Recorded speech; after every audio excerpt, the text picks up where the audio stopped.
नमस्कार मित्रांनो, पुनश्च एकदा आपलं नाते समाजाशी या विशेष कार्यक्रमामध्ये स्वागत.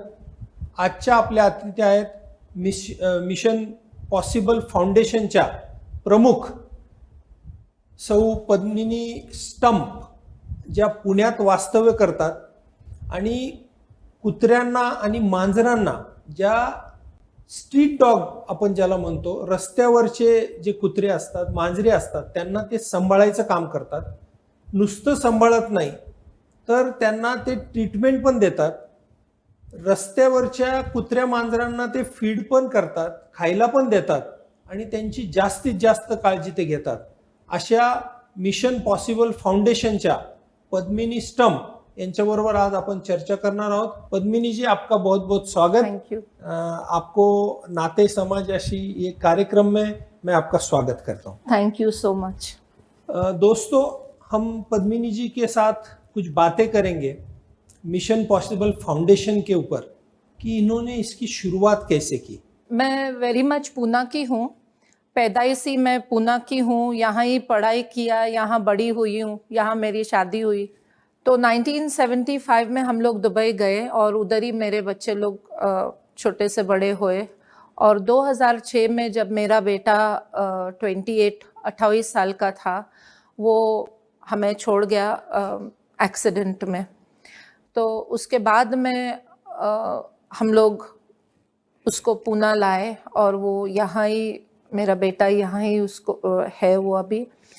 तो बात ऐसी हुई कि जब मैं बिल्कुल फुल डिप्रेशन में थी, एक फ्रेंड मुझे ले गई थी मिशन, दादा वासवानी मिशन में ले गई थी उनके आशीर्वाद के लिए.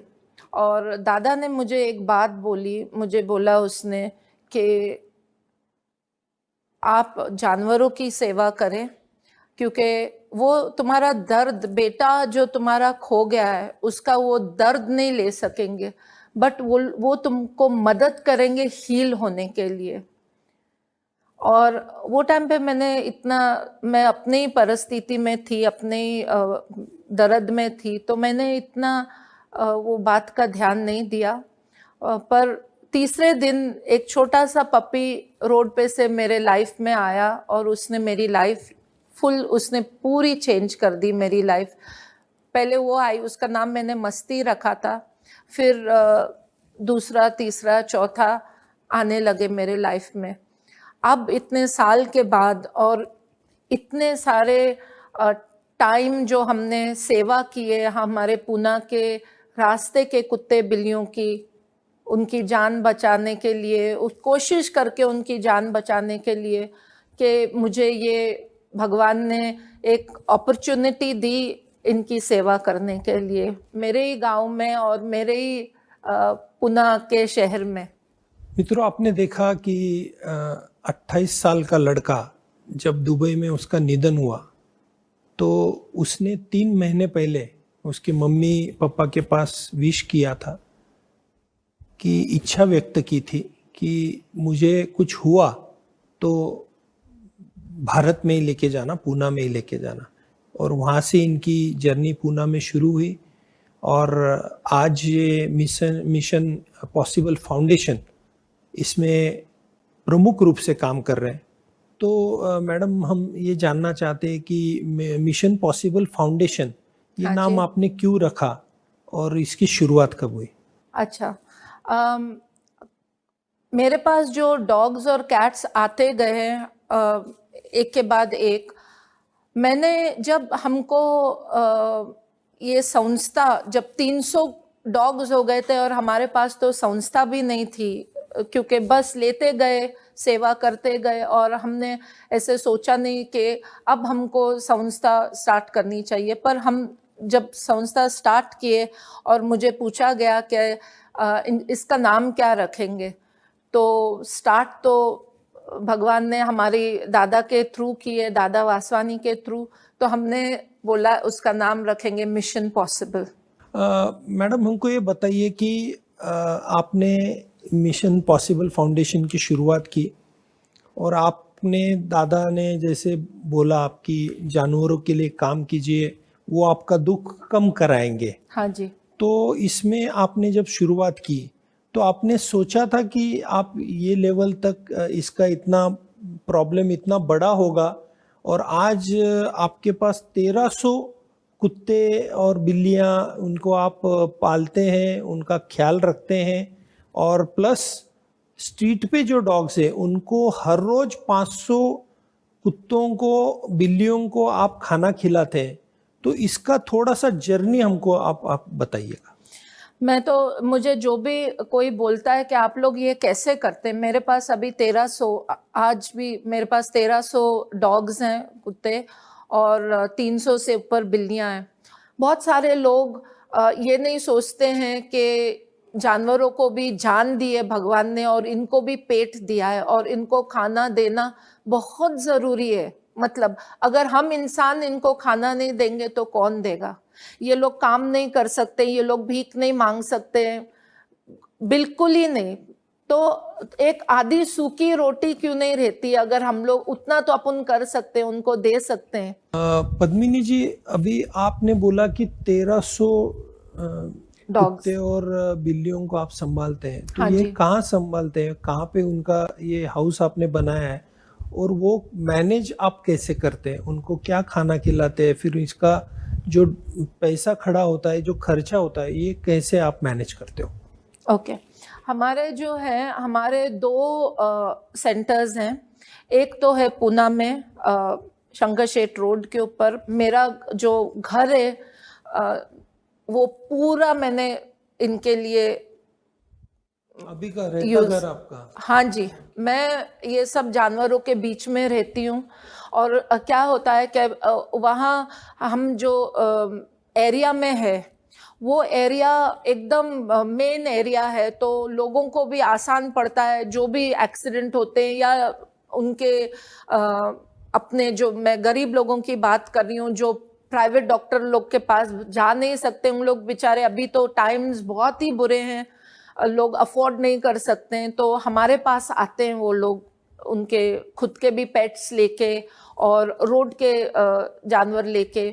तो हम लोग उनकी सेवा करते हैं, हम लोग उनको प्राइवेट डॉक्टर्स के पास लेके जाते हैं, उनका खाना खाने का देखते हैं, हर बात से, जो भी A to Z। मेरे पास 21 लड़के हैं काम करने के लिए, और 2, एक पूना में है हमारा शेल्टर, और एक है सासवड़ में, जादववाड़ी में। अमर सिंह जादव राव जो हैं, वो उन्होंने हमको जगह दी, और शेल्टर हमने वहाँ बनाया ये डॉग्स के लिए, कैट्स के लिए। वहाँ हमारे पास एक गाय भी है जिसको रेस्क्यू किया था हमने, छोटी सी थी वो, उसको रेस्क्यू किया था, अभी वो एक माँ बन गई है। और हमारे पास वहाँ एक रेड़ा भी है, जो बचपन में उसको काट के खाने वाले थे, पर हमने उसको रात के 1-1:30 बजे जाके रेस्क्यू करके लाया।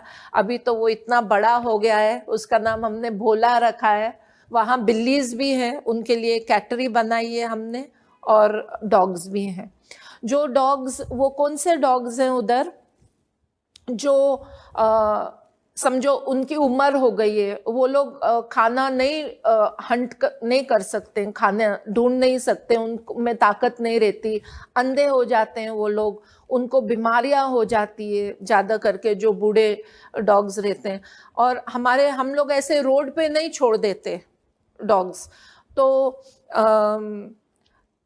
एक तो बूढ़े हैं, फिर जो बच्चे पैदा होके, समझो माँ आ गई, प्रेग्नेंट माँ आ गई, उसको समझो मैगेट वुंड था या एक्सीडेंट हुआ था और उसको बच्चे हो जाते हैं, वो बच्चे रोड पे नहीं जी सकते, क्योंकि वो लोग को रोड पे जीने का उनको मालूमात ही नहीं है। तो वैसे हैं। फिर एक्सीडेंट केसेस हैं, जिनको मार लगी है, हाथ पैर उनका एम्प्यूटेट करना पड़ा है। बहुत सारे मैगेट वुंड के आते हैं, जो बहुत बुरे बुरे कंडीशन में आते हैं ये लोग, तो उनको हम नहीं छोड़ते हैं रोड के ऊपर वापस। जिंदगी और मौत मैं सोचती हूँ क्या ऊपर वाला डिसाइड करता है, भगवान डिसाइड करता है, और जब उनका टाइम आता है वो जाए, पर हम वो डिसीजन हम नहीं लेते हैं उनको मारने का।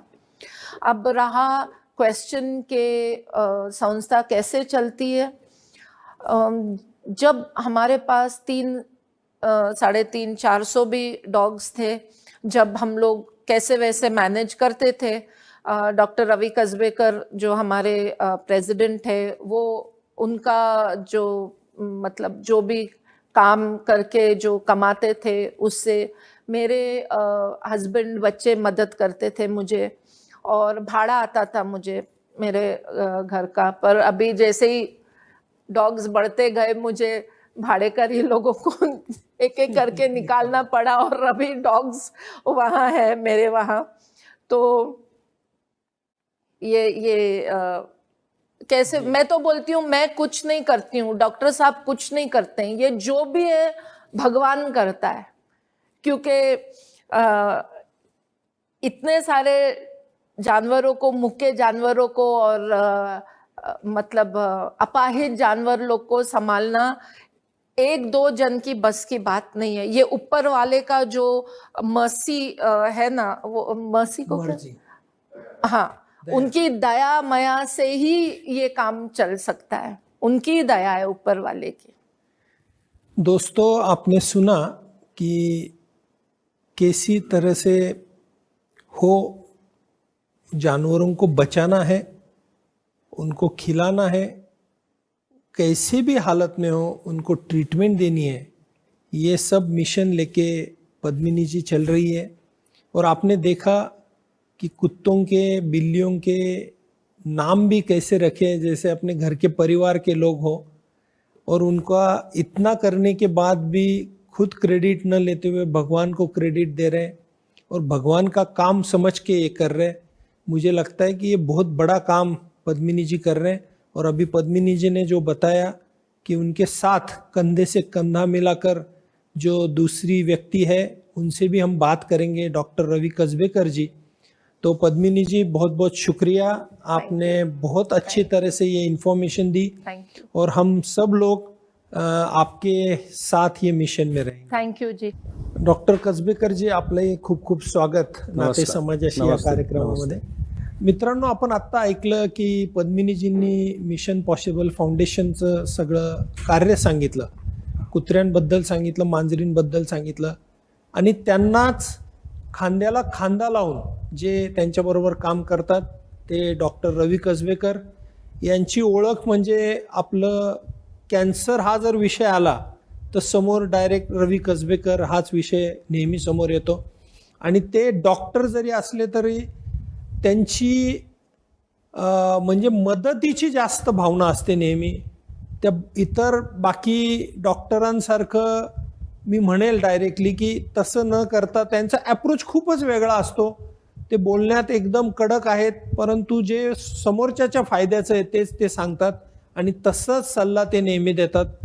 डॉक्टर साहेब, आता आपण मिशन पॉसिबल फाउंडेशनचं पद्मिनीजींकडून ऐकत होतो, त्यालाच मी थोडंसं कंटिन्यू आपल्याबरोबर करतोय। डॉक्टर साहेब, आपण या फाउंडेशनला कधी जुडला आणि आपल्याला का वाटलं की या फाउंडेशनला जुडलं पाहिजे?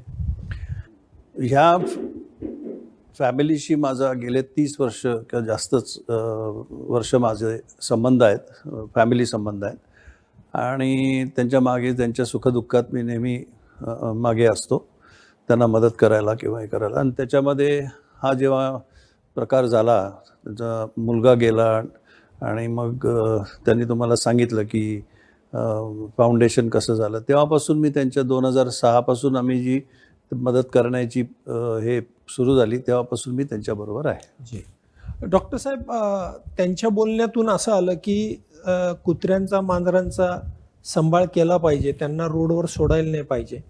तर जर आपल्याकडची कुत्री किंवा मांजरं जर कोणाला घेऊन त्याचं संगोपन करायचं असेल तर त्याच्यासाठी आपण काय कसा सपोर्ट करता आणि त्याला काही अटी शर्ती आपण लावता का, कसं त्यांना आपण हँडओव्हर करता?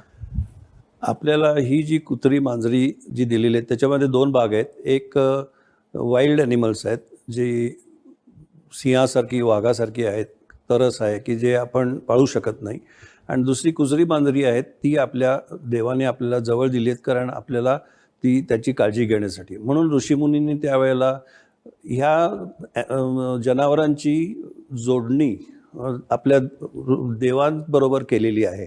म्हणजे गणपतीचा उंदीर किंवा विष्णूचा गरुड असे हे जे काय आहे हे आपल्याला त्यावेळेला त्या पुराणामध्ये तुम्ही जर गेलात तर तुम्हाला कळेल 5-6 हजार वर्षापूर्वी ह्या सगळ्या गोष्टी लिहून ठेवलेल्या आहेत आणि त्या आपण पाळत नाही आहोत आज मॉडर्नायझेशनच्या ह्याच्यामध्ये. तर ते बरोबर नाही आहे आणि त्याची काळजी आपण घेणं आवश्यक आहे. डॉक्टर साहेब, आता पद्मिनीजींनी जसं सांगितलं की 1300 कुत्री मांजरं आपण पाळतात आणि त्यांचा सांभाळ करतात. तर समजा कोणाला आपल्याला मदत करायची असेल तर त्यांना त्या सेंटरवर येऊन करावे लागेल किंवा त्यांनी जर तुम्हाला हातभार लावायचा ठरवला, कारण एवढं मोठं काम लोक करूच शकणार नाही, पण त्यांना जर तुमच्यात सहभाग घेऊन या कामाला जर सपोर्ट करायचा असेल, मग जागेच्या माध्यमातून असेल, लोकांच्या माध्यमातून, पैशाच्या माध्यमातून असेल, फूडच्या माध्यमातून, तर त्याची काय आपली नाही, आमची संस्था आहे ती वेबसाईटवरती पण आहे, मिशन पॉसिबल फाउंडेशन म्हणून. आणि त्याच्यासाठी काही लोक डायरेक्ट पैसे देतात चेकच्या फॉर्मने किंवा कॅशने. आम्ही त्यांना रिसिट्स देतो, त्याप्रमाणे आमच्या हिशोबासाठी बरं पडतं. काही जण येऊन तिकडे येऊन व्हॉलेंटियर म्हणून मदत करत असतात आणि काही जण सामान देतात, अन्न देतात, बाकीच्या काही जण येऊन औषधे देतात. त्याप्रमाणे आपापल्या परीने ते आणून आपल्याला मदत करत असतात आणि आम्ही एक्सेप्ट करतो.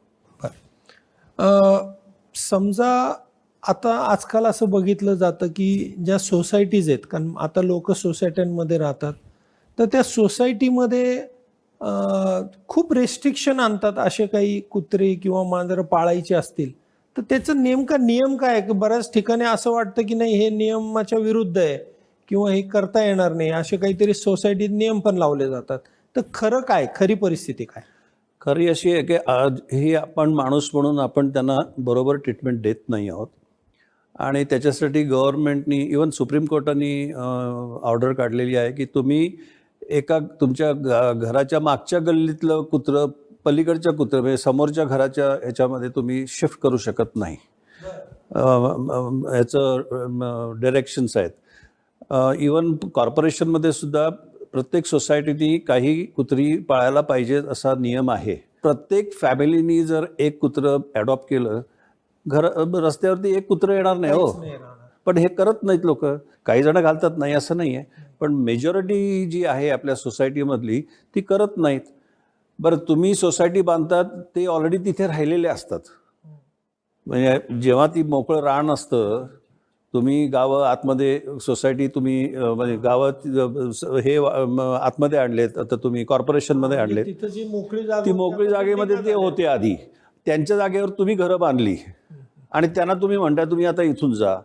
सेम तिकडे ह्याच्यामध्ये तेच होतं ना. आपल्या आरे कॉलनी वगैरे जी आहे मुंबईला, आम्ही सहलीला लहान असताना सहलीला जायचो, तिथे बिबटे हे सगळे वाईल्ड ॲनिमल्स तिथे होते. आपल्याला त्रास द्यायचे नाहीत कारण आपण तिथे जात नव्हतो. आता तिथे टॉवर्स आलेले आहेत.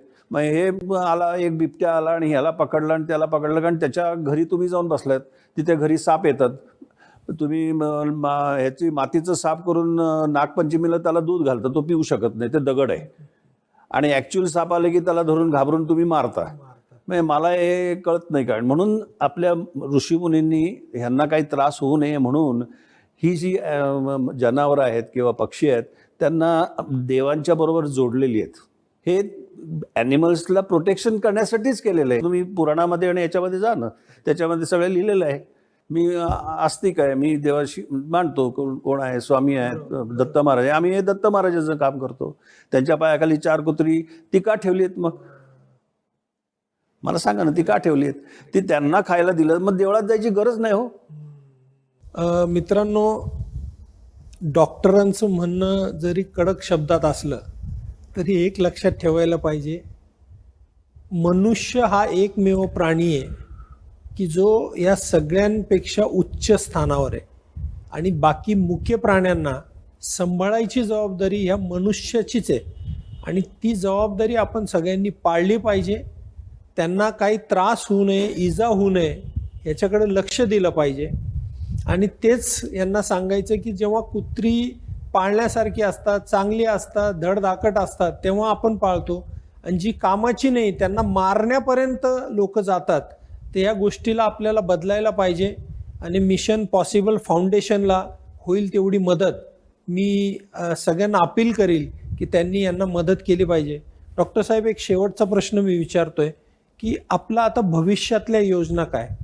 भविष्यात आम्हाला आपल्या शहरामध्ये हॉस्पिटल नाही. आमच्याकडे जे आहे आता हे त्यांना ते पाऊंड्स म्हणतात.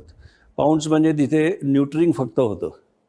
समजा आता रात्री बेरात्री ॲक्सिडेंट झाला किंवा आजारी पडला किंवा कोणी रॉडनी मारलं आहे, कोणी काय केलं आहे, ते इंज्युर्ड झालेले पेशंट म्हणजे कुत्री मांजरी जी असतील किंवा किडे पडलेले येतात, मॅगेट्स झालेले, यांना कोणी बघतच नाही आहे. कारण हॉस्पिटलच नाही. कारण हे लोक आमच्याकडे गर्दी का करतात? कारण हॉस्पिटल नाही म्हणून. एकदा हॉस्पिटल झालं तर तिकडे ती जातील. आणि आपल्याकडे पुण्यामध्ये असं करणारं हॉस्पिटल पाहिजे अशी आमची कल्पना आहे आणि याच्या मागे आमची वाटचाल चालू आहे. तर मला असं वाटतं की जर या मागणीला पुढं नेलं आणि जर एखादं चांगलं हॉस्पिटल झालं तर मला वाटतं खूप मोठा विषय हा हाताळला जाईल. आज आपण बघितलं मिशन पॉसिबल फाउंडेशन हे किती मोठं काम या मुक्या जनावरांवर करतंय. कुत्र्या मांजरी असतील आणि यांचा संदेश पण आपल्याला नीट पोचवायचा आहे सगळ्यांपर्यंत आणि ह्यांना आपण सगळेजण साथ देऊया. डॉक्टर साहेब, खूप खूप धन्यवाद. आपण आलात आणि ही चांगली माहिती आम्हाला सगळ्यांना दिली. मित्रांनो, भेटूया पुढच्या भागात नाते समाजाशी या कार्यक्रमामध्ये.